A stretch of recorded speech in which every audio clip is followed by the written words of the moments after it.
What is quantum biology?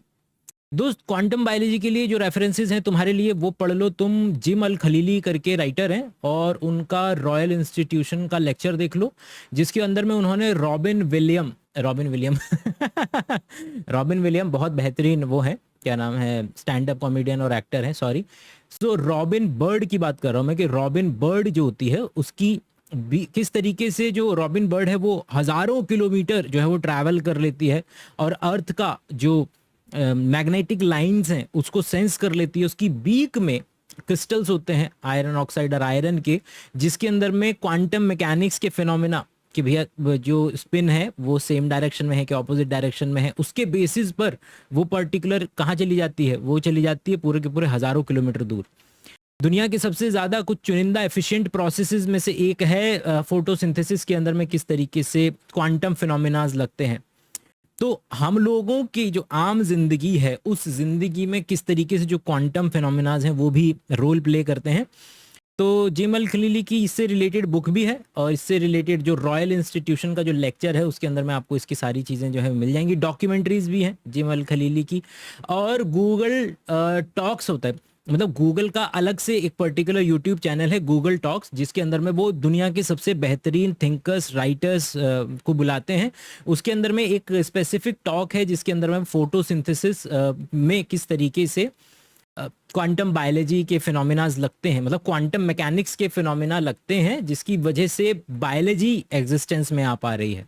दुनिया के सबसे ज़्यादा एफिशिएंट प्रोसेसेस वहीं पर है, वो जो फोटोसिंथेसिस में होता है। ज़्यादा डिटेल में नहीं जाएंगे, तो ये पर्टिकुलर चीज़ें देखिए आप, उसमें मज़ा आएगा आपको। Do you believe that God actually exist? बार बार ये क्वेश्चन आता रहेगा इस चैनल पे, और मैं बार बार बोलता रहूंगा कि मेरे को फ़र्क नहीं पड़ता है, I can live my life without this particular question.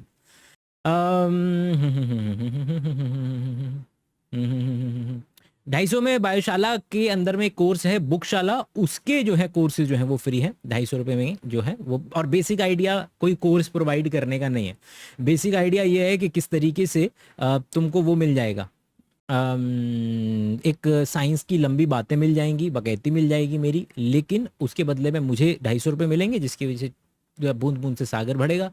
कुछ नई चीज़ें ट्राई की जा सकेंगी, जिसके अंदर में सब चीज़ें आती हैं यार, मतलब कि पैसा तो काम आगे बढ़ाने के लिए सब चीज़ों के लिए चाहिए, तो अलग अलग वर्टिकल्स भी लेकर के आएंगे।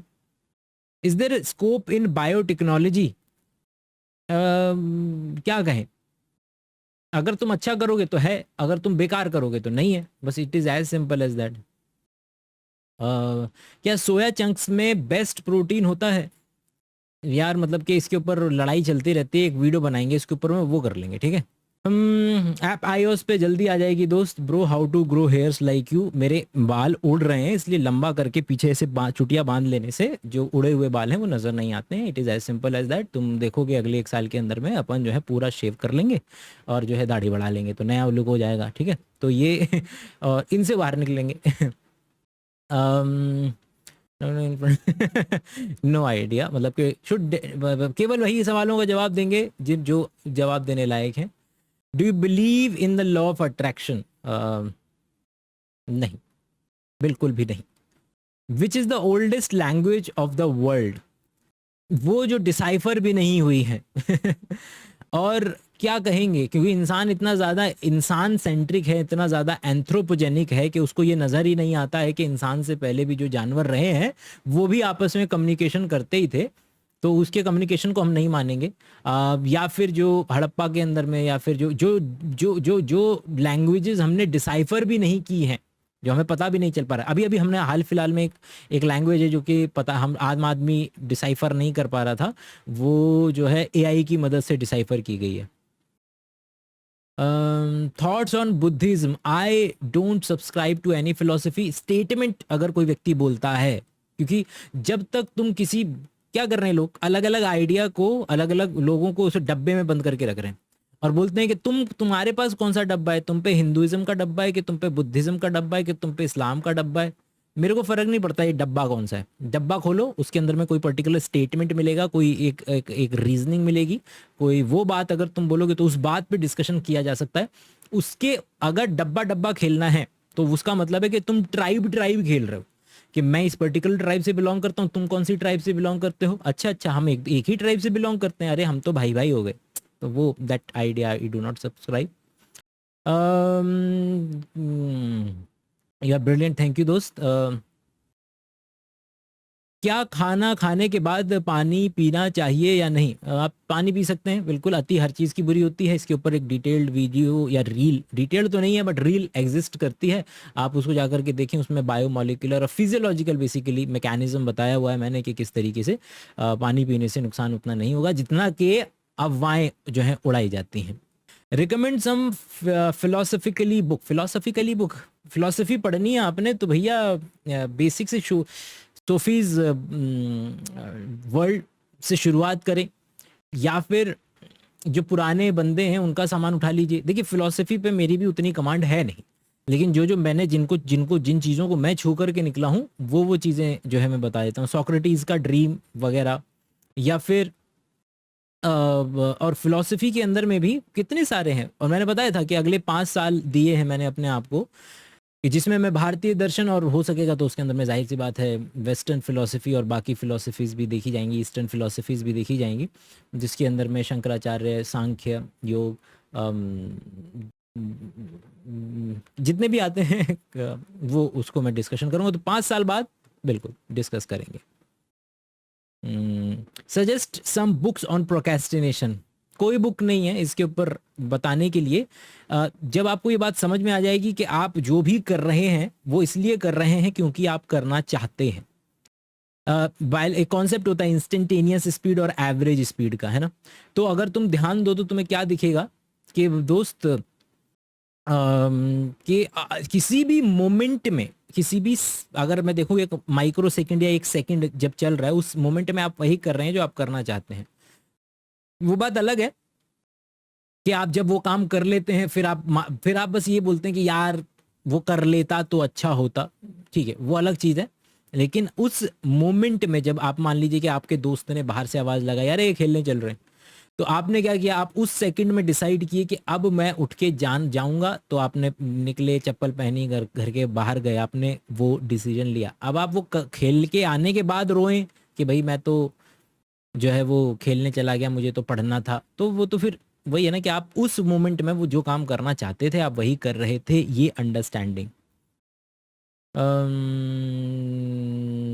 नहीं मैं मतलब किसी व्यक्ति विशेष पे कोई टिप्पणी नहीं। Tell something about Sudhanshu Trivedi, he pretends like he is most genius man on the earth and specially for Hindutva. किसी भी व्यक्ति विशेष पर कोई टिप्पणी नहीं है, वही है कि हर आदमी में होते हैं 100 आदमी, बार बार आराम से देखिए कि बात पे डिपेंड करता है वो क्या बोल रहा है, वो स्टेटमेंट सही है कि नहीं है। मैं व्यक्ति अच्छा बुरा, हर व्यक्ति के दोस्त होते हैं, हर व्यक्ति के दुश्मन होते हैं। तो जब आप बोलते हैं कि वो व्यक्ति अच्छा है तो कौन है अच्छा? आपके साथ अच्छा है ना, वो हो सकता है किसी और का दुश्मन हो। उसी तरीके से जो व्यक्ति के मुंह से वचन निकलते हैं, जो अलग अलग तरीके की बातें बोली जाती हैं, वो एक व्यक्ति के लिए एक व्यक्ति के कंटेक्स्ट, एक स्पेसिफिक कंटेक्स्ट में सही हो सकती है, किसी दूसरे कंटेक्स्ट में गलत हो सकती है। तो किसी व्यक्ति विशेष पर मेरा कोई टिप्पणी नहीं, कोई विचार नहीं, कोई आचार नहीं। आई डोंट केयर कि वो ओशो है, कि वो सुधांशु त्रिवेदी है, कि वो कोई और है। अगर उनके बात पे डिस्कशन करना है तो आ जाओ कि हाँ चलो ये स्टेटमेंट है, आओ इसके ऊपर डिस्कशन कर लेते हैं। Is Hinduism all pseudo science? कुछ भी चीज ऑल नहीं होती है। हर एक पीपल कंटेन मल्टीट्यूड्स और idea contain multitudes, context, nuance. इस चैनल का अगर कोई सेंट्रल आइडिया निकल करके आएगा तो वही यही निकल करके आएगा भैया, पोलैरिटी नहीं। हर चीज बीच में कहीं ना कहीं एग्जिस्ट करती है और एक खास संदर्भ में, एक खास कंटेक्स्ट में एग्जिस्ट करती है। तो हिंदुइज्म सूडो साइंस है? बिल्कुल भी नहीं। चाहे अगर मतलब पहली बात तो उसको ही डिफाइन करने में जान निकल जाएगी, 5 साल निकल जाएंगे कि हिंदुइज्म क्या है। फिर उसके बाद सूडो साइंस के ऊपर आएंगे हम।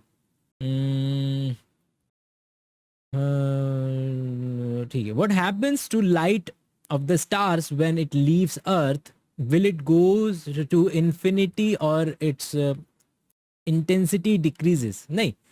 अगर आप उसको फोटोन के लेवल पे देख रहे हैं, कोई चीज़ चाहिए ना, मतलब फर्स्ट लॉ ऑफ थर्मोडायनेमिक्स के भैया वो कन्वर्ट होगा किसी पर्टिकुलर चीज़ के अंदर में। लाइट जो है वो किसी ना किसी पर्टिकुलर चीज़ में, या उसके अंदर में जो एच न्यू है is equal to h nu energy जो है उसके अंदर में, फोटोन पार्टिकल के अंदर में, अगर उसको कोई लेने वाला नहीं है तो वो चलता जाएगा चलता जाएगा।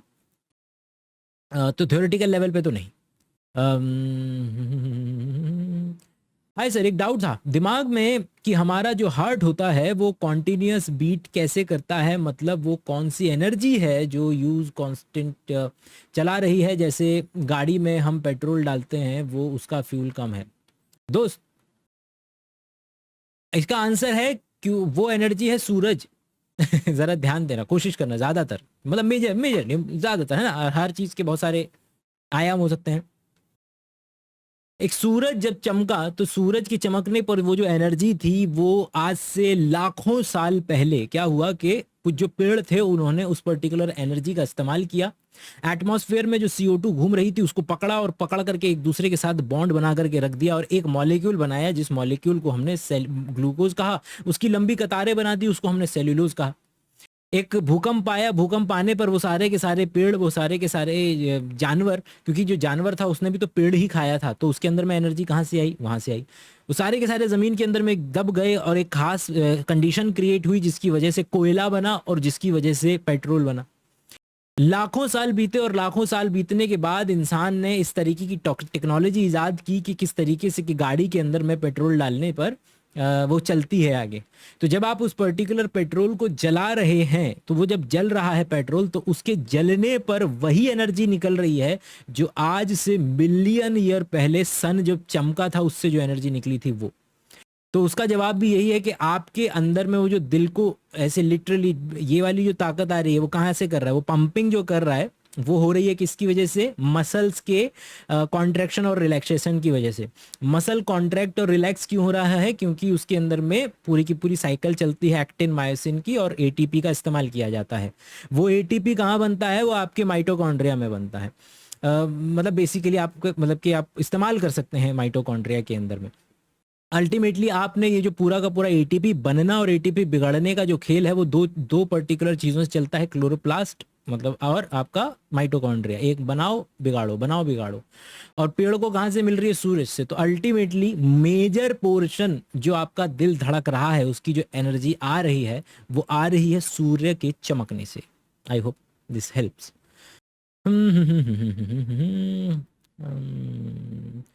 If we say a great percentage of ocean is uncovered or covered मतलब covered, then how do we conclude that some ocean creatures are extinct?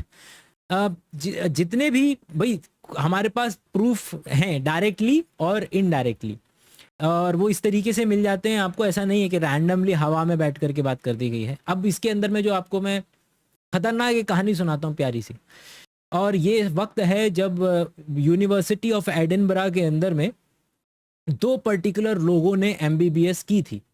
एक व्यक्ति ने पूरी की थी मेरे ख्याल से, एक व्यक्ति ने पूरी नहीं की थी। जिस व्यक्ति ने पूरी नहीं की थी उस व्यक्ति का नाम है Charles Darwin. University of Edinburgh में क्या हुआ कि उन्होंने वो जो व्यक्ति है कि जो चार्ल्स डार्विन है वो उन्होंने देखा कि उस वक्त तक एनेस्थीसिया इजाद नहीं हुआ था, तो उन्होंने देखा कि भाई बड़ा प्रॉब्लम होती है, ऑपरेशन करना पड़ता है, तो भाग गए थे छोड़ करके। और उसी पर्टिकुलर दुनिया में वहां पर सेम जगह पर एक और व्यक्ति कर रहे थे MBBS और उनका नाम था sir Arthur Conan Doyle. Sir Arthur Conan Doyle वही इंसान है जिन्होंने आपका शेरलॉक होम्स लिखा है। शेरलॉक होम्स के अलावा उनकी जो किताब जो और भी ज़्यादा फेमस है, जिसके बिना पर आपकी 1991 या 93 में मूवी आई थी the Jurassic park. Jurassic park जिस किताब पर बेस्ड है उस किताब का नाम है द लॉस्ट वर्ल्ड। और द लॉस्ट वर्ल्ड का जो आइडिया आ रहा है वो यहाँ से आ रहा है कि जब एक ज़माने में जो क्रिश्चियन लोगों को जब लोग बोला करते थे कि देखो, अगर क्रिश्चियन बोला करते थे देखो ऊपर वाले ने जितनी स्पीशीज बना दी हैं उतनी ही इस दुनिया में है, न तो कोई स्पीशीज नई ऐड हो सकती है न तो कोई स्पीशीज कभी विलुप्त हो सकती है। तो लोगों ने पूछा कि अगर ऐसी बात है तो फिर ये जो डायनासोर की हड्डियां मिलती हैं पेलेंटोलॉजिस्ट को, मतलब कि पुरातन विभागी और ये जो जो जो चीज़ें फॉसिल वगैरह जो निकालते हैं उन लोगों को, ये जो डायनासोर की पूरी बड़ी बड़ी हड्डियां मिलती हैं, ये डायनासोर कहाँ है? ये डायनासोर विलुप्त अगर नहीं हुए हैं तुम्हारे हिसाब से, तो उस वक्त के जो पादरी और पोप वगैरह हुआ करते थे, क्रिश्चियन अथॉरिटी जो हुआ करती थी, उन्होंने कहा देखो ऐसा है कि भले से इस पर्टिकुलर लैंड पर वो नहीं है, लेकिन इस धरती पर ऐसे कुछ आइलैंड्स एग्जिस्ट करते हैं जहां पर अगर आप जाएंगे तो आज भी आपको क्या मिलेगा देखने के लिए, डायनासोर मिल जाएंगे देखने के लिए। और इसी आइडिया को उठा करके सर आर्थर कॉनन डॉयल ने ये किताब लिखी और किताब का नाम था द लॉस्ट वर्ल्ड, जिसके अंदर में लोग एक्सपीडिशंस पे जाते हैं, किसी दूसरे आइलैंड पे जाते हैं और उन्हें पता चलता है कि उस पर्टिकुलर आइलैंड पर अलग अलग तरीके के जीव हैं, डायनासोर हैं, और जितनी भी आपकी आजकल जो मूवीज़ आई, चाहे वो गॉडजिला वर्सेस कॉन्ग वाली जो मूवी हो, उनका जो पूरा देखेंगे तो द लॉस्ट आइलैंड पर ही वो एक आइलैंड ऐसा है जहाँ पर इस तरीके के विचित्र जीव मिलते हैं। और ये आइडिया जो कि द लॉस्ट वर्ल्ड लिखा सर आर्थर कॉनन डॉयल ने, और तो देखें कि किस तरीके से इस बात को ही प्रूफ किया आगे चल करके किसने, चार्ल्स डार्विन ने, वो भी यूनिवर्सिटी ऑफ एडिनबरा से ही निकले हुए थे, जिन्होंने अपनी जो किताब है on the origin of species में, मतलब पहले दिन से ही बेस्ट सेलर थी वो किताब। तो यस, मतलब कि हमारे पास जो है इस तरीके के फॉसिल, इस तरीके की चीज़ें डायरेक्टली और इनडायरेक्ट सोर्स मिलते हैं। अगर आपने नहीं पढ़ी है तो अगर आप कक्षा 11वीं कक्षा 12वीं biology chapter number 7 evidence of evolution, ये टॉपिक आप कहीं भी पढ़ लीजिए, मतलब एविडेंस ऑफ इवोल्यूशन अगर आप देखेंगे तो आपको उसमें वो सारे एविडेंसेस मिल जाएंगे। वो एविडेंसेस डीएनए के लेवल पर भी हैं आज की तारीख में, आपको मालूम है। एक और किताब है, किताब का नाम है, मतलब Peggy Mohan, I am not sure but हाँ शायद पैगी मोहन ने वो पर्टिकुलर किताब लिखी है कि किस तरीके से, और भी बहुत सारे ऐसे किताबें और वो रिसर्च पब्लिश हो चुकी है कि जिसमें हम को अपने एंसेस्टर्स के होने की ज़रूरत नहीं है। आपका डीएनए निकाल करके मैं ये बता सकता हूँ कि किस तरीके से आपके पूर्वज, आप में कितना प्रतिशत कौन सा डीएनए है, आप में कितना मंगोलियन है, कितना कॉकेशियन रेस है, कितना क्या है, और आपके पूर्वज कहाँ कहाँ से होकर के कहाँ कहाँ से आज की तारीख में आज आप यहाँ कहाँ खड़े हैं। इसी के बेसिस पे हमने इंडिया की पूरा का पूरा जो मतलब डेटा को एनालाइज किया तो पता चला कि किस तरीके से 2-3 हज़ार साल पहले हम लोगों ने आपस में, पहले 2-3 हज़ार साल से पहले हम पूरे जो इंडिया के अंदर में लोग रैंडमली किसी भी, कोई भी व्यक्ति किसी के भी साथ सेक्स कर लिया करता था, सर ऐसे बच्चे पैदा हुआ करते थे। लेकिन 2000 साल पहले कुछ ऐसा हुआ, वी डोंट नो, कि लोगों ने पॉपुलेशन के अंदर में क्या करना शुरू कर दिया, सेक्स करना शुरू कर दिया। तो इंडिया एक इंटरमिक्सिंग पॉपुलेशन नहीं है, इंडिया के अंदर में बहुत बड़ी प्रॉब्लम चल रही है कि अगर आप ध्यान दें तो एक आइडिया है कि हम इंटरकास्ट मैरिज करना भी पसंद नहीं करते हैं। तो आप देखेंगे कि इंडिया के अंदर में जो मैरिजेस हुए चली जा रही हैं वो एक खास जीन पूल एग्जिस्ट कर रहे हैं, अलग अलग जीन पूल एग्जिस्ट करते हैं, और ये जीन पूल आपस में मिक्स नहीं हो रहे हैं, जिसकी वजह से कई सारी बीमारियां धीरे धीरे आपको देखने के लिए मिलेंगी। तो intercaste marriage is good, okay. तो इसके लिए पैगी मोहन की जो किताब है वो देख लीजिएगा, और बाकी मैं शेयर कर दूंगा जब मैं इसका वीडियो एडिट करूंगा तब। What do you think about jeans and other paranormal activity? इसके लिए प्लीज़ आप जेम्स रैंडी का काम पूरा एक्सप्लोर करें। जेम्स रैंडी का कल भी मैंने आपको बोला था, डैरेन ब्राउन का काम पूरा का पूरा एक्सप्लोर करें, खास करके जेम्स रैंडी का, कि जेम्स रैंडी ने अपनी पूरी ज़िंदगी निकाल दी है कि अगर कोई व्यक्ति प्रूव कर दे भूत है, जिन्न है, कोई एक्स्ट्रा ऑर्डिनरी क्लेम करता है कि मैं मैग्नेट मैन हूँ, मैं अपने आप पे चीज़ें चिपका लेता हूँ, मैं ये कर लेता हूँ, उनका पूरा काम, पूरी ज़िंदगी इन्हीं चीज़ों को डिबंक करने के अंदर में गुजरा है। और यहाँ तक कि जेम्स रैंडी फाउंडेशन का $1 मिलियन का प्राइज़ भी है कि अगर आप ऐसी कोई चीज़ प्रूव कर देते हैं तो वो आपको $1 मिलियन का प्राइज़ भी पे करेंगे। Who is your favorite philosopher? I don't subscribe to the idea of favorite philosopher। अगर कोई स्टेटमेंट एग्जिस्ट करता है तो लाइए, ठीक है। आई होप कि आप समझ पा रहे हैं।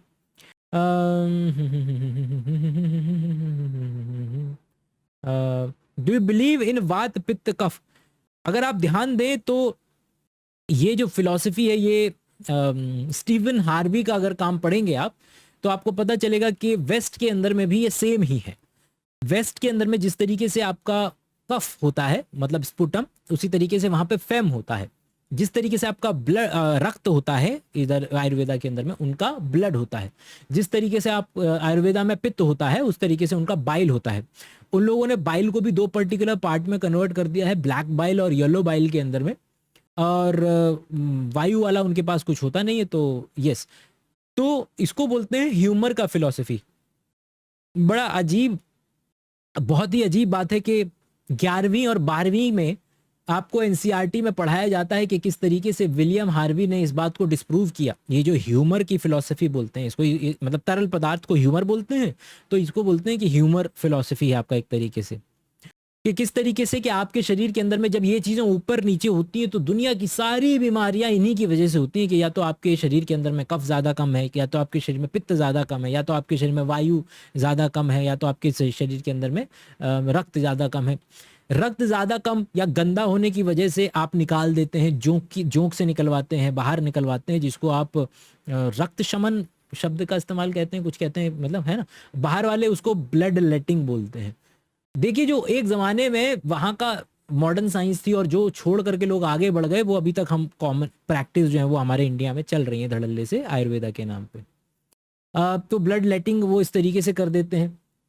वमन करवाया जाता है आयुर्वेदा के अंदर में, कि किस तरीके से आपको कोई भी, क्योंकि आपका उल्टी करवा करके आपके बॉडी में से वो चीज़ों को कम करवाया जाता है। अगर आप ध्यान दें तो किस तरीके से बाहर के लोग बोला करते थे कि व्यक्ति का जो टेम्परेचर है वो इस वजह से ज़्यादा है कि व्यक्ति के शरीर में ब्लैक बाइल बढ़ गया। तो लोगों ने दिखाया, तो उन्होंने विलियम हार्वी ने प्रूव कर दिया कि इस बंदे का टेम्परेचर बढ़ा हुआ है, लाओ इसका निकाल करके देख लेते हैं। तो वो बाइल निकलता ही वो है ग्रीन से कलर का निकलता है, तो सारी चीज़ें डिस्प्रूव करते हुए आगे बढ़े थे। तो यस, 11th और 12th की एनसीईआरटी में आपको बताया जाता है कि ह्यूमर का जो आइडिया है वो डिस्प्रूव किया जा चुका है, विलियम हार्वी ने और बहुत सारे लोगों ने किया है। और उसी एनसीईआरटी के बेसिस पर नीट का पेपर बनता है, और उसी नीट के पेपर में ये सवाल भी आता है कि ब्लड सर्कुलेशन और का आइडिया विलियम हार्वी ने दिया, और वही एनसीईआरटी से नीट में सवाल आता है कि जितने भी आपका जो ह्यूमर का फिलॉसफी है वो विलियम हार्वी और बाकी लोगों ने डिस्प्रूव किया। और यही नीट का स्कोर कार्ड लेकर के आयुर्वेदा के इंस्टीट्यूट में एडमिशन मिलता है, और वहाँ फिर से ये पढ़ाया जाता है कि किस तरीके से ये जो वात पित्त कफ के ऊपर नीचे होने की वजह से आपको सारे तरीके की, जितनी भी तरीके की बीमारियां हैं, कैंसर से लेकर के सब कुछ, वो आपके इन्हीं चीज़ों के ऊपर नीचे होने की वजह से होता है। बड़ा अजीब है बट है।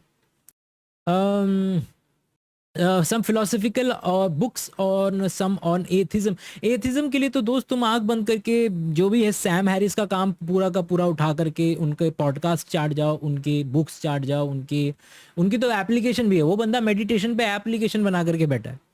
सैम हैरिस का काम चाट जाइए आपको, अगर इसके अंदर में चाहिए एथिज्म के लिए, जिसको 4 मैन ऑफ एपोकलिप्स बोलते हैं, रिचर्ड डॉकिंस का, क्रिस्टोफर हिचिंस का काम चाट जाइए। बहुत बड़ा काम है इनका, बहुत बड़ा।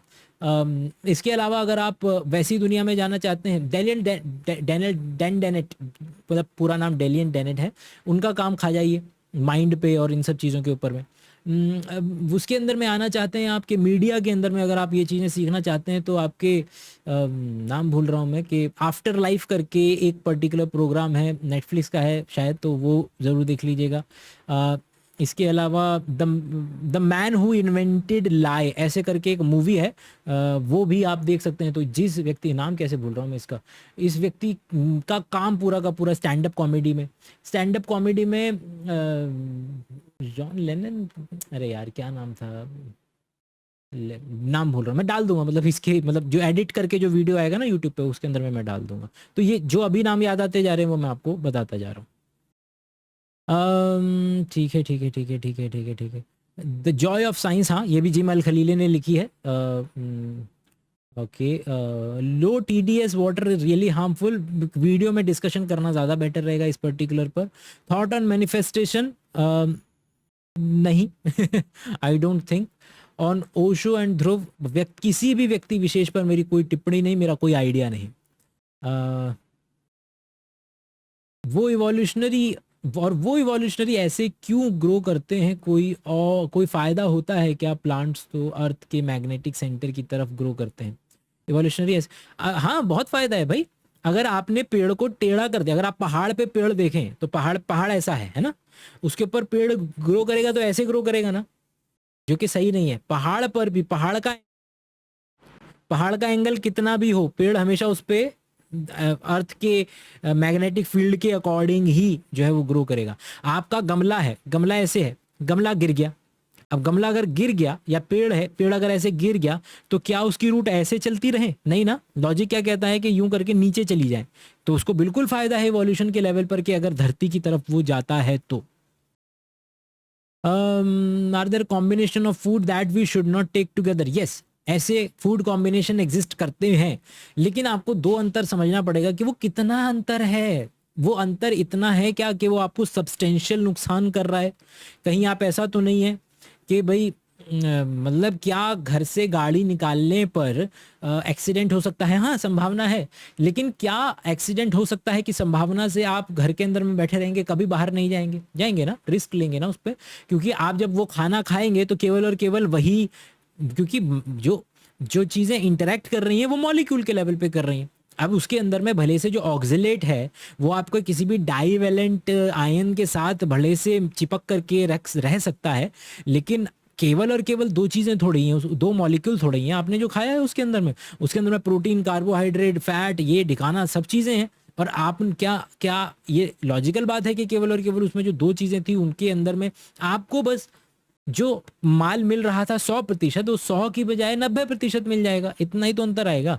तो ये भी देखने की ज़रूरत है साथ में। केवल और केवल मतलब कि दो विरुद्ध आहार बोल देते हैं, वो तो बिल्कुल मतलब आई डोंट थिंक कि वो काम करता है कि पूरा का पूरा आहार काम। Modern science is all about specificity. हम मॉलिक्यूल के लेवल पे चले गए यार, है ना? Your 9 out of 10 videos are against Hinduism. मतलब ठीक है दोस्त, ठीक है, आप पढ़ोगे धीरे धीरे आगे जाएंगे तो आ जाएगी। It's okay. अरे हिमांशु भाई कैसे हैं? मतलब अगर आप देख रहे हैं तो what will happen when earth lost their gravity? यार ये तो बहुत खतरनाक सवाल है। और अगर आप ध्यान दें तो थियोरेटिकल क्वेश्चन है। इसके लिए एक किताब है व्हाट इफ करके, मैं राइटर का नाम भूल रहा हूँ, लेकिन व्हाट इफ उसके अंदर में बिल्कुल ऐसे सवाल की झड़ी है। और शायद ये सवाल भी डिस्कस किया गया होगा उसमें कि किस तरीके से के दर्द अर्थ की ग्रेविटी ख़त्म हो जाए, या अर्थ रुकना बंद हो जाए, या समुद्र का पानी सारा गायब हो जाए, या फलां हो जाए, या अगर डायनासोर अगर एक्सटिंक्ट ना हुए होते, अगर डायनासोर को मैं स्पाइडर के थ्रेड से लटका दूं, वो सारे। और फिर वो पर्टिकुलर एक बिजार सा क्वेश्चन लेकर के फिर उसको उसको अंदर में साइंस के लेवल पर उसको खोलते चले जाते हैं। बहुत मज़ा आएगा आपको। किताब का नाम है व्हाट इफ़, है ना? 12 दिया है मैंने, स्कोर पाया हूँ, कुछ समझ नहीं आ रहा है क्या करूँ पीसीएम दोस्त। मतलब कि जो आप करना चाहते हैं उसमें आगे बढ़िए। Don't fall for the trap कि ये करना होता है, होता होगा। आपको जिसमें मजा आता है आप उसे करिए प्लीज। स्टोन्ड एप थ्योरी पर प्रकाश डालें, साइकेडेलिक्स का क्या इफेक्ट रहता है? या साइकेडेलिक्स के लिए जो मैं चीज़ें सजेस्ट कर देता हूँ पहले, इन द नटशेल करके खर्च खचोट्स करके एक यूट्यूब चैनल है, बहुत बेहतरीन है, उसका साइकेडेलिक्स का एक वीडियो देखिए। जो वीसॉस हैं, वीसॉस करके एक यूट्यूब चैनल है, माइकल, उस उनका एक पर्टिकुलर शो आता था, माइंड माइंड माइंड्स फील्ड ऐसे करके एक शो आता था उनका। उसके अंदर में उन्होंने एक साइकेडेलिक्स पे एक पूरा का पूरा शो किया था, जिसमें साइकेडेलिक का एक्सपीरियंस भी उन्होंने लिया था। इसके अलावा एक पर्टिकुलर रॉयल इंस्टीट्यूशन का एक लेक्चर है जिसके अंदर में प्रोफेसर जो है वो क्या एक्चुअल में साइकेडेलिक्स के असर होते हैं नहीं होते हैं वो पढ़ा रहे हैं, तो रॉयल इंस्टीट्यूशन का वो लेक्चर देखिएगा। इसके अलावा उन्हीं सेम व्यक्ति का, मैं नाम भूल रहा हूँ किताब का, उनकी किताब भी है बहुत बेहतरीन। बस वो सारे मैं डाल दूंगा, जब मैं इसको एडिट करूंगा तो मैं डाल दूंगा। और उनका एक टेड टेड कह रहा हूँ, गूगल टॉक का भी उनका लेक्चर है सेम पर्टिकुलर टॉपिक पे। तो साइकेडेलिक्स के बारे में अच्छे ऑथेंटिक ये रिसोर्सेज पढ़िए, और फिर कभी बैठेंगे तो जिक्र करेंगे इन सब चीज़ों के ऊपर में, ठीक है दोस्त?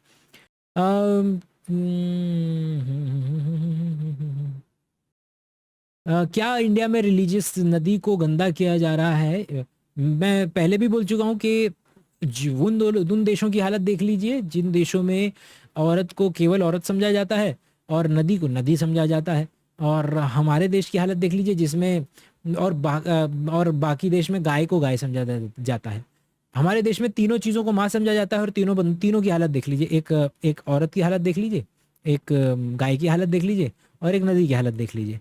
जावेद अख्तर की एक लाइन है, क्योंकि आप इन्हें आदमियों के हुकूक नहीं देना चाहते हैं, इंसानों के हुकूक नहीं देना चाहते हैं, इसलिए आप सबसे पहले इनको क्या बना देते हैं, आप इनको मतलब ऊपर पेडेस्टल पे चढ़ा देते हैं। तो गाय भले से हमारी माता है, लेकिन हमको इस बात में शर्म नहीं आती है कि वो बेचारी मैल नरिश होकर के पन्नियाँ खा रही है ना? हमको अपनी नदी को नदी माता है, लेकिन नदी में भर भर के पन्नियाँ बांध बांध करके फेंकने में कोई मौत नहीं आती है। हम अपने पूरे मोहल्ले का नाला अपनी नदी में फेंक देते हैं, हमको उसमें शर्म नहीं आती है। तो कम से कम शायद वही देश अच्छे हैं जो कम से कम अपनी नदी को नदी मानते हैं, माता नहीं मानते। ट्रीज या प्लांट हमेशा लाइट की तरफ क्यों बढ़ते हैं? फोटोट्रोपिज्म, मतलब कि आप पढ़ सकते हैं बेसिक आइडिया। और ये मालूम है कि ये डार्विन और डार्विन का लड़का इन्हीं की खोज है। ये वही डार्विन है जिन्होंने जो थ्योरी ऑफ इवोल्यूशन के लिए जो इतने फेमस है, उनका ये काम इतना ज़्यादा प्रचलित है कि उनकी बाकी कामों पर लोगों ने मतलब मिट्टी डाल दी जबकि ऑक्सिन, मतलब कि पेड़ किस तरीके से लाइट की तरफ जाते हैं और क्यों जाते हैं, कौन से वो हार्मोन है ऑक्सिन वगैरह वगैरह, और किस तरीके से वो एक्ट करते हैं, कक्षा 11वीं चैप्टर नंबर 15 पुरानी एनसीईआरटी के हिसाब से, जिसमें आप ऑक्सिन वगैरह के बारे में और डार्विन के इन एक्सपेरिमेंट्स के बारे में डिटेल में पढ़ सकते हैं। व्हाट इज लाइफ, मतलब what makes it being living worth living, आप कहना चाह रहे होंगे। तो इससे याद आया, एरविन श्रोडिंगर जो कि वर्ल्ड के one of the best physicist रहे हैं, उनकी एक किताब है इसी नाम से, व्हाट इज लाइफ। जाहिर सी बात है, उन्होंने जो बायोलॉजी रखी है वो कितने साल, 75-80 साल पुरानी बायोलॉजी है उसके अंदर में, लेकिन उसको फिर भी पढ़ने में आपको बहुत आनंद आएगा। आपको पता चलेगा कि किस तरीके से कटिंग एज जो साइंस होती है वो 100-150 सालों में किस तरीके से बदल जाती है। तो please what is life, Erwin Schrodinger की किताब है, वो पढ़ें। और क्या नाम है, वर्थ लिविंग के लिए विक्टर फ्रैंकल का जो किताब है, जो कि हॉलोकॉस्ट सर्वाइवर रहे, in the search of meaning, शायद इस तरीके से कोई, इस तरीके से नाम है विक्टर फ्रैंकल की किताब का। अगर आप वो पढ़ेंगे तो आपको पता चलेगा। और मेरे से पूछेंगे तो life has no meaning. Election result पे बोलने की मेरी औकात नहीं है अभी, सब मुझे लग रहा है कि मेरी एज निकल रही है। केवल वही वर्थ क्वेश्चंस को ये आंसर मैं करूँगा। रिकमेंड सम फिलोसफी बुक, अभी हमने डिस्कस कर लिया, और क्या आएगा दिमाग के अंदर में? एनीथिंग एथिज्म, ठीक है भाई। और मैं बता रहा हूँ, और याद रखिएगा दोस्त, और सबसे बड़ी बात जो, अच्छा आज की जो सबसे इंपॉर्टेंट बात है, इंडिया का एथिज्म, इंडिया का नास्तिकवाद का कोई रिलेशनशिप नहीं है एथिज्म से, ये बात याद रखिएगा। इंडिया के दर्शन में जो आपको जो ये जो शब्दावली आ रही है ना, ये आ रही है उन्हीं लोगों से, क्रिस्टोफर हिचन्स और सैम हैरिस और रिचर्ड डॉकिंस, इन सब लोगों की दुनिया से आ रही है उनकी एथिज्म की डेफिनेशन। और कोई गलत भी नहीं है, क्योंकि उनका जो एक्सपोजर है वो सो कॉल्ड अब्राहमिक रिलीजन से ज़्यादा वाबस्ता है, जिसके अंदर में इस्लाम और क्रिश्चियनिटी आते हैं। और इस पे प्लीज़ कोट मत करना, मेरे को कोई आइडिया नहीं है, ठीक है? अगले 5 मिनट या पिछले 5 मिनट पे मुझे कोट मत करना। लेकिन जो इंडिया का एथिज्म है या इंडिया का जो नास्तिकवाद है वो बहुत ही अजीब है, बहुत ही, इतना ज़्यादा अजीब है कि आपको पता चलेगा कि क्या क्या नहीं आ जाता है उसके अंदर में। टॉप डाउन अप्रोच नहीं है वहाँ पर। यहाँ पर इंडिया के अंदर में आपको ऐसे लोग भी मिलेंगे जो ऊपर वाले को अपना प्यार मानते हैं, मीराबाई, तुकाराम, अपनी, ऐसे भी लोग मिल जाएंगे जो उसे अपनी माँ मानते हैं, रामकृष्ण परमहंस। ऐसे भी लोग मिल जाएंगे जो उसको अपना दोस्त मानते हैं, अपना सखा मानते हैं। ऐसे भी लोग मिल जाएंगे जो ऊपर वाले से लड़ते हैं। और ऐसा भी मिल जाएंगे जो लोग अपने, अगर आपने देखा होगा कि किस तरीके से बनारस वगैरह के अंदर में बच्चे की तरह जो जो लड्डू गोपाल जो शब्द का इस्तेमाल किया जाता है, कि बच्चे की तरह उसको पाल मतलब कि सारी उसकी काम किया जाता है, देख रेख की जाती है, बच्चे की तरह उसको रखा जाता है। और इसके अंदर में आपको चारवाक, जैन और ये सारी फिलॉसफी मिल जाएंगी कि जिसके अंदर में आप मानते ही नहीं हैं। जैसी भी फिलॉसफी मिल जाएंगी जिसमें रीइंकार्नेशन को भी नहीं माना जाता है। तो जब आपको पता चलेगा, जब आप बैठेंगे पढ़ने के लिए, जो कि मेरे को बिल्कुल आइडिया नहीं है, मैंने अपने आप को अगले 5 साल दिए हैं इस चीज़ों को जानने के लिए, समझने के लिए, बूझने के लिए। जब आपको पता चलेगा कि आप जो जिस एक शब्द को पकड़ करके इतना उछल रहे हैं उसका इंडियन कंटेक्स्ट में कोई लेना देना ही नहीं है। ये एथिज्म शब्द आपको वेस्ट वालों ने ही आपकी हथेली पे रखा और आप उसी के बेसिस पे पूरी दुनिया को जज करते हुए चले गए, जबकि आपके ही यहाँ पर जितनी भी तरीके की दर्शन शास्त्र आपको मिलेगा उसमें आप इस शब्द को समा नहीं पाएंगे, क्योंकि वो शब्द आप कहीं से उठा करके लेकर के आ रहे हैं, बोरो कर करके लेके आ रहे हैं। तो ये बड़ा ही मतलब विविधता वाला देश है, जिसकी यूएसपी ही उसकी विविधता है। अभी तो मैं सदर्न वाले जो कॉन्सेप्ट हैं, सदर्न वाली जो दुनिया है उसके अंदर में मैं गया ही नहीं हूँ। तो यहाँ पर आपको सब तरीके के मिल जाएंगे। यहाँ पर गॉड की कोई एक पर्टिकुलर डेफिनेशन नहीं है। यहाँ पर आपके गांव में, क्योंकि गांव में कुआं पानी देता है सबसे ज़्यादा, वन ऑफ द इम्पॉर्टेंट चीज़ है, तो उसको भी भगवान मान करके कुआं पूजन कर लेते हैं।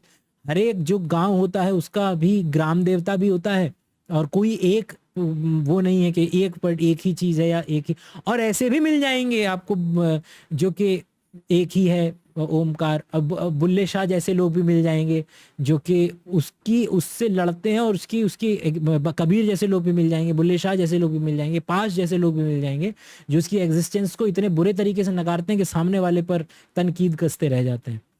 तो इतने खतरनाक डाइवर्स्ड आइडिया को अगर आपको लगता है कि आप एक शब्द एथिज्म से पकड़ करके कुछ मतलब डिफाइन करने की हिमाकत भी कर सकते हैं, तो अभी हम बहुत ही प्रिमिटिव स्टेज पे हैं, अभी बहुत पढ़ना बाकी है। इसलिए मैं बोल रहा हूँ कि मैं अगर चाहते हैं तो मैं आपके साथ ये सफ़र शुरू कर सकता हूँ जो मैंने कहा कि अगले 5 साल वाला, कि जिसमें भारतीय दर्शन और वेस्टर्न दर्शन को, वेस्टर्न फिलोसफी को हम समझेंगे, जानेंगे।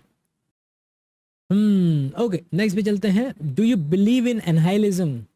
किसी भी शब्दावली से मेरा कोई लेना देना नहीं है, कोई भी इज्म से मेरा कोई लेना देना नहीं है। आप शब्द, आप एक स्टेटमेंट लेकर के आए, उस पर डिस्कशन किया जा सकता है। Has the world, has the universe always existed in some form, and if not, where did it come from and what caused it to appear? इंसान इतना ज़्यादा इंसानी तरीके से सोचता है कि उसे पता भी नहीं चलता है कि उसके सवाल इतने ज़्यादा एंथ्रोपोजेनिक हैं इसके तरीके से कि उसको लगता है कि मैं अगर पैदा हुआ हूँ, मैं अगर एग्जिस्ट नहीं कर सकता था और मैं एग्जिस्ट किया हूँ, तो ये यूनिवर्स भी बिल्कुल ऐसे ही एग्जिस्ट नहीं करता था, और अब एग्जिस्ट करता है तो इसकी शुरुआत हुई होगी।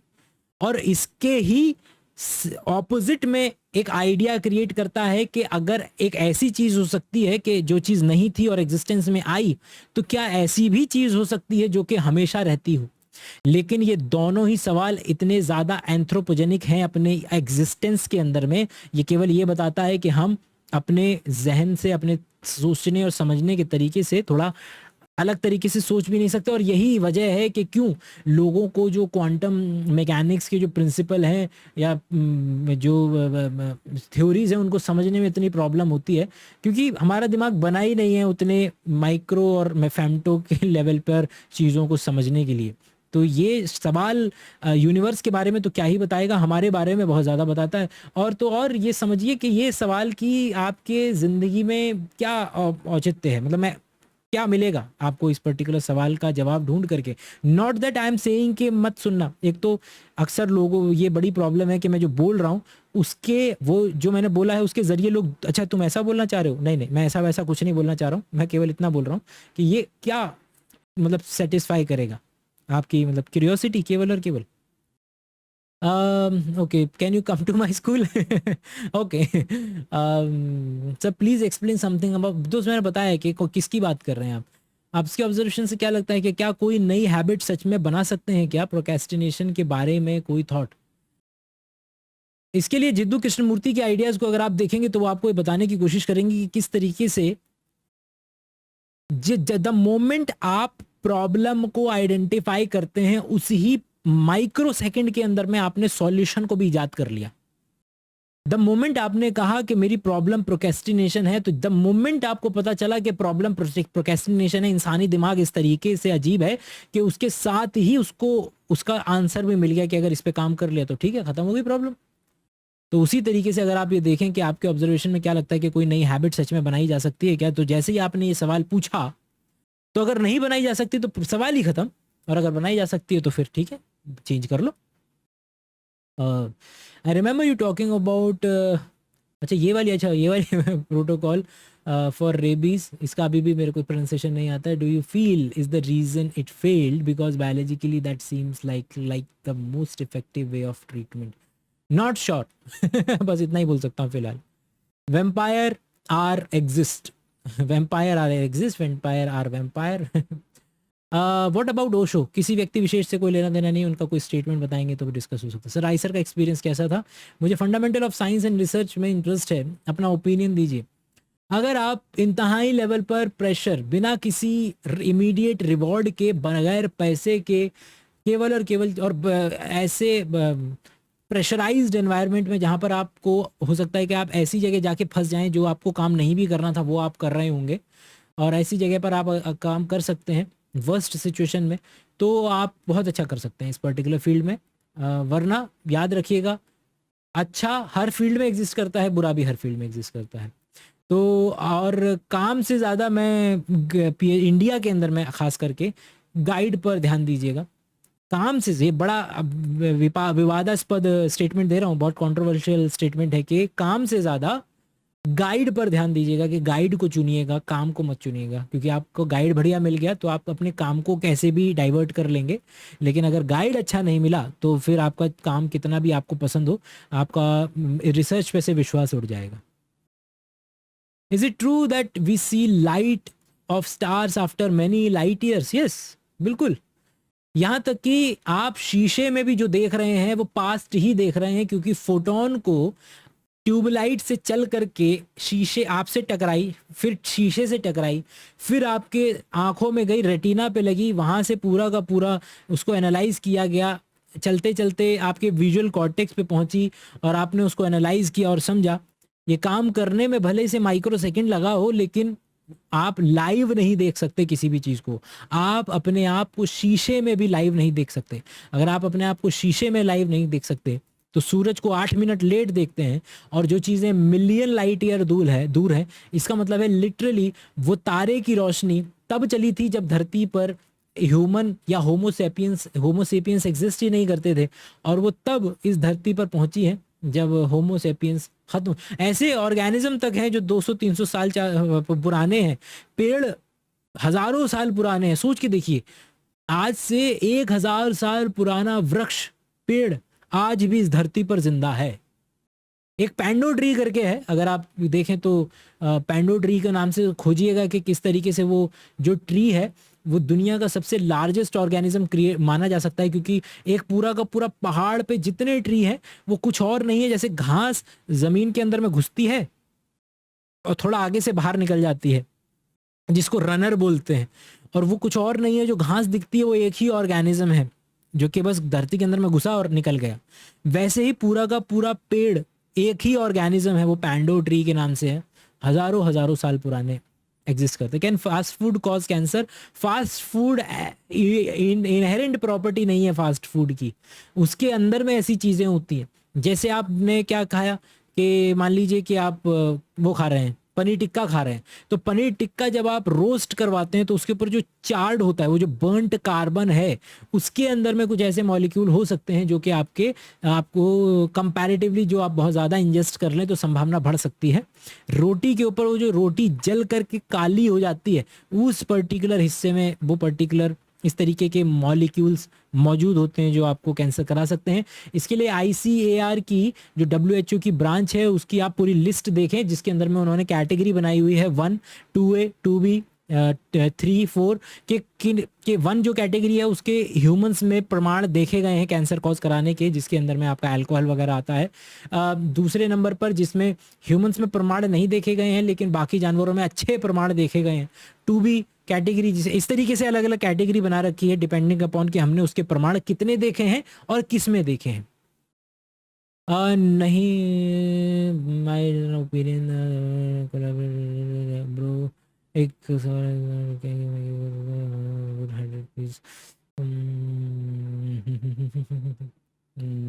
Why some leaves are edible but others are not? How did we identify this? अगर आप ध्यान दें तो जो मामला अटकता है वो केवल और केवल यहाँ पे अटकता है कि वो पर्टिकुलर चीज़ के अंदर में वो जो साग है सो कॉल्ड, वो आपको कड़वा लग रहा है कि नहीं लग रहा, आप उसे रिपेल फील कर रहे हैं कि नहीं कर रहे हैं।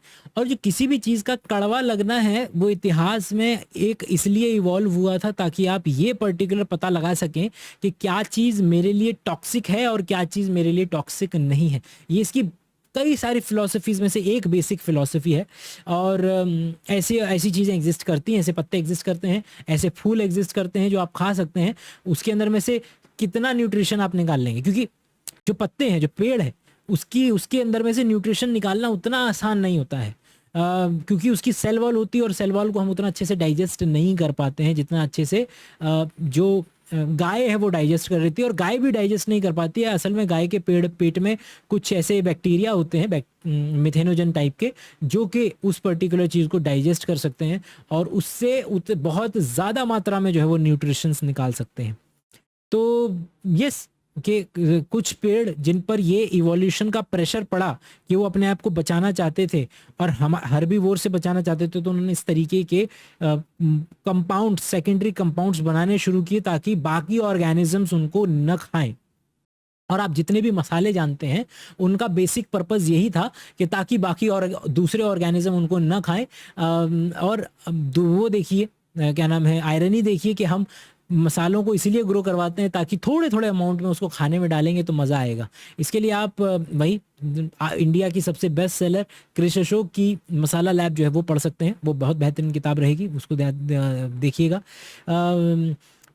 रीइंकार्नेशन के बारे में इयान स्टीवनसन की बुक है, नहीं आई am not sure about it, कि रीइंकार्नेशन जब आइडिया ही मतलब मैं एंटरटेन नहीं कर पाता हूँ तो फिर मैं किसी ऐसे व्यक्ति की बुक मतलब उतना कैसे जा करके नहीं पढ़ी, मतलब आसान भाषा में नहीं पढ़ी मैंने। Best book to start learning about nutrition, दोस्त एनसीईआरटी से स्टार्ट करें आसान भाषा में बेसिक फिजियोलॉजी पढ़ें। दो पर्टिकुलर चीज़ है, अगर आप एक्चुअल में सीरियस हैं न्यूट्रिशन के बारे में जानने के लिए तो कुछ ना करें, जो एमबीबीएस के फर्स्ट ईयर का वो उठा ले, फिजियोलॉजी की बुक्स उठा ले जिसके अंदर में आपके गाइटन एंड हॉल, तोरतोरा, फॉक्स, ये आपकी स्टैंडर्ड टेक्स्ट बुक्स हैं फिलोसफी फिजियोलॉजी की, जिसके अंदर में आप डायरेक्ट डाइजेशन एब्जॉर्प्शन वाले जितने भी चैप्टर हैं वो सारे के सारे ख़त्म कर मारें। और फिर उसके बाद जब आप पॉपुलर साइंस की जो दुनिया है उसके अंदर में भी जा सकते हैं, वहाँ से आप ये न्यूट्रिशन वगैरह का जो काम है शुरू कर सकते हैं। वैसे उतनी खतरनाक बुक नहीं है लेकिन शुरुआत करने के लिए बुरी भी नहीं है। जेसन फंग की द ओबेसिटी कोड को से शुरुआत कर सकते हैं आप।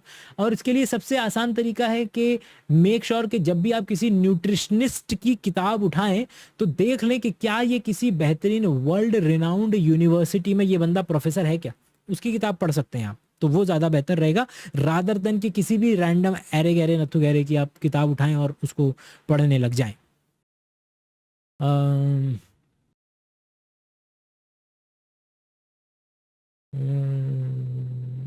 I want to change and want a lot of thin life like money, revenge, but don't work to put effort. I am wasting my life doing such I want to change how. कभी बैठ के discuss करेंगे यार, एक line में क्या बताएं।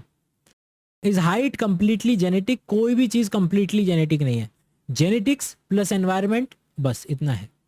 Sikhism के बारे में मैं कुछ भी नहीं जानता हूँ, विमो से बात हो चुकी है लेकिन कोलैबोरेट कर लेंगे, कभी भी कर लेंगे, मतलब उसमें क्या है। सर आपको मैसेज किया था अबाउट कुंडलिनी के ऊपर, दोस्त बहुत बहुत ज़्यादा मैसेज आते हैं, मैं कोशिश कर रहा हूँ कि सभी लोगों को रिप्लाई कर पाऊँ। बुढ़ापा करीब है, यस। साइकोलॉजी क्या होता है, साइकोलॉजी क्या होता है, दारू कैसे पीनी चाहिए? दारू 100% पानी के साथ पीनी चाहिए, मतलब गिलास में जब आप डालें दारू तो उसमें 100% पानी हो, ऐसे जो है वो दारू पियेंगे, सबसे बेस्ट तरीका है दारू पीने का। अभी वेजिटेरियन और कार्निवोर्स डाइट में लफड़ा हो रहा है। इसका सिंपल सा जो मेरे को वो निकल करके आता है, मर्म निकल करके आता है, वो मेरे हिसाब से अभी फिलहाल के लिए यह है, मेरे मतलब obviously it's a hot take और मतलब डिबेटेबल टेक है कि कर लो। तुमने केवल वीगनिज्म से, लोग वीगनिज्म से भी खतरनाक बॉडी बना ले रहे हैं, लोग वेजिटेरियनिज्म से भी बेहतरीन बॉडी बना ले रहे हैं, लोग सर्वाहारी हो करके बेहतरीन बॉडी बना ले रहे हैं, लोग कार्निवोर डाइट पे बेहतरीन बॉडी बना ले रहे हैं। लेकिन इन सब लोगों में एक बात अगर तुम्हें कॉमन मिलेगी तो वो ये कि सारे लोग सीरियस हैं अपने काम को लेकर के, और वो जो भी फॉलो कर रहे हैं शिद्दत से कर रहे हैं तो कर ले रहे हैं। तो अगर किसी को वो करना है तो बस वो फॉलो करना है, बस इतना इतना सा जो है वो डिफरेंस जो है वो आएगा इसके अंदर में। ठीक है, चले। MSG can cause cancer? नहीं, एमएसजी के ऊपर वीडियो आएगी आएगी यार। ये जो सफ़र है मेरा, ये सफ़र जो है ना, ये सालों का सफ़र है, ये दशकों का सफ़र है। जिस दशकों के सफ़र को शुरुआत किए हुए मुझे 2-3 महीने नहीं हुए हैं, उसके अंदर में आप ये समझिए सारे टॉपिक्स कवर नहीं हो पाएंगे। बड़ी लड़ाई है, छोटा, आई एम नॉट छोटा सेल्फिश, मतलब बहुत बहुत बड़ी लड़ाई है, बहुत लंबी लड़ाई है, बहुत कुछ करना है। तो ये तो सारे टॉपिक कवर होंगे, ये एमएसजी हो चाहे कुछ भी हो, कोई ऐसा टॉपिक नहीं है जो छूट जाए। बिलीवर्स कहते हैं कि ह्यूमन क्रिएटेड बाय गॉड, मैंने जहाँ तक रिसर्च किया है और मैं मानता हूँ कि हम ह्यूमंस एक गलती से बॉर्न हुए हैं, वो रिएक्शन की वजह से। एंड कोलिजन बाय, ओके इसमें कोई क्वेश्चन तो है नहीं, है ना। अच्छा थोड़ा सा लेटेस्ट क्वेश्चन ले लें क्या, थोड़ा सा लेटेस्ट की देखने की कोशिश करते हैं कि कितना है। What are your thoughts on Osho Rajneesh? I don't have any thought on Bjork. हाँ फैन बहुत बेहतरीन है, बजर्क बेहतरीन चीज़ है, मतलब अगर किसी ने नहीं देखा है बजर्क तो। हाय, I'm from Nepal. Love you, those. No, no, it's morally correct. Would you pull the lever to kill one person? Trolley problems के लिए प्लीज, स्टैनफोर्ड का शायद कोर्स है, जस्टिस के नाम से कोर्स है, बेहतरीन कोर्स है, प्लीज़ वो देखें। जस्टिस के नाम से इतना प्यारा कोर्स है। और कौन है जो कि इस पर्टिकुलर रेल में काम कर रहे हैं? बहुत लोग हैं, मतलब माइंड फील्ड्स के अंदर में भी बहुत ज़्यादा इस पर्टिकुलर प्रॉब्लम को डिस्कस किया गया है। ठीक है, अरे यार बहुत ज़्यादा रेफरेंसेस लगाने पड़ जाएंगे, आज की जो आइडिया है उसको इतना ही रखते हैं। कल या जब भी नेक्स्ट टाइम मिलेंगे मैं आपको लाइव बता ही दूंगा कि लाइव कब कब होने वाला है। आई होप प्लीज़ अपने व्यूज़ कहाँ बताएंगे, कहीं मत बता, मतलब ठीक है, अगर लगा हो कि शेयर करने लायक है तो किसी को भेज देना, अपने को बहुत ग्रो करना है आगे। तो अगर इतना कर सकते हैं तो मेरा फ़ायदा होगा उसके अंदर में। ये समझ लेंगे कि हमने ट्रांजैक्शन कर लिया, अगर मुझसे कुछ आपको मिला तो आपने मेरे को बदले में दे दिया, हिसाब बराबर। तो मिलते हैं फिर नेक्स्ट टाइम, तब तक के लिए अपना ख्याल रखिएगा। Bye bye. एडिट करके आज ही मैं ये यूट्यूब पे डाल दूंगा।